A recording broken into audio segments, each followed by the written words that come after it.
હાલ તમે કેવી રીતે કઈ બાજુમાં વિડીયો જોઈ શકો છો મિત્રો, ઘણા બધા વિડીયો સામે આવી રહ્યા છે એવા, જેમાં પાકિસ્તાનના કરાચી જે વિસ્તાર ખરો ત્યાંથી એક વરસાદી સિસ્ટમ ત્યાં તાંડવ મચાયા પછી એ સિસ્ટમ ગુજરાત તરફ આગળ વધી રહી છે. અને જે ગુજરાત તરફ સિસ્ટમ આગળ વધી રહી છે એ સિસ્ટમના લીધે ગુજરાત રાજ્યના પશ્ચિમ સૌરાષ્ટ્રમાં, જેમાં મોરબી, વાંકાનેર, ટંકારા જેવા ગ્રામ્ય વિસ્તારો, સૌરાષ્ટ્ર, સુરેન્દ્રનગર જેવા વિસ્તારો અને બોટાદ જેવા વિસ્તારોની અંદર લગભગ 1 કલાકની અંદર અડધો ઇંચ જેટલો વરસાદ થાય. અને જે વીજળીના કડાકાની વાત કરી લઈએ તો 30 થી 60% જેટલા ચાન્સ છે, જેમાં વીજળી પડવાની શક્યતાઓ હોય તેવી પણ એક મોટા સમાચાર સામે આવ્યા છે મિત્રો.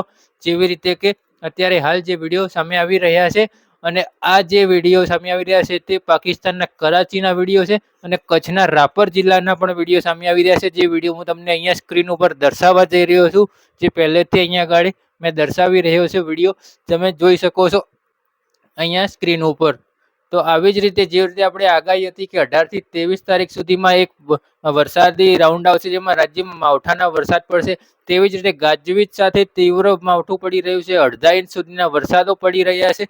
આવી રીતની જે મુજબ આપણી આગાહી હતી મુજબ અત્યારે હાલ વરસાદી સિસ્ટમ છે તે સક્રિય જોવા મળી રહી છે. વરસાદી સિસ્ટમ સક્રિય થતા હવે વાતાવરણમાં પણ ઠંડક થઈ રહી છે. જેવી રીતે વાત હતી તાપમાન 30 ડિગ્રી કરતાં પણ ઘણું બધું નીચે આવી ગયું છે. 28 ડિગ્રીની આજુબાજુ તાપમાન પણ જોવા મળી રહ્યું છે મિત્રો.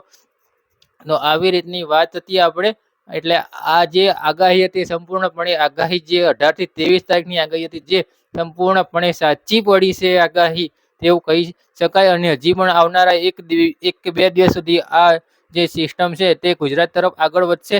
ત્યાં સુધી હજી વરસાદનું પ્રમાણ છે તે યથાવત રહેવાનું છે. અને સિસ્ટમ આગળ વધી ગયા પછી હવે ખેડૂત ભાઈઓએ શું કરવું તેના વિશે વિશેષ ડિટેલમાં વિડીયો બનાવીને માહિતી આપીશું. પરંતુ અત્યારે હાલ મિત્રો ખેડૂતોને એટલું જ જણાવવામાં આવે છે કે અત્યારે હાલ પાક સુરક્ષિત કરી દેવો કરજો, કે હવે તો વાવાઝોડું સવારે અચાનક આવી ગયું એટલે જે પાક હવે નમી ગયો હોય તો હવે પતી જ ગયું, એમાં તો કઈ થાય એમ છે નહીં આગળ.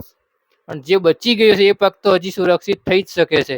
એટલે જે પાક બચી ગયો છે એને સુરક્ષિત કરી દેવો. બાકી મોરબી જેવા વિસ્તારોની અંદર ભારે વરસાદની શક્યતાઓ રહેલી છે મિત્રો. અત્યારે હાલ વિડીયોમાં આટલું જ. નેક્સ્ટ વિડીયોમાં વિશેષ માહિતી આપીશું આપણે.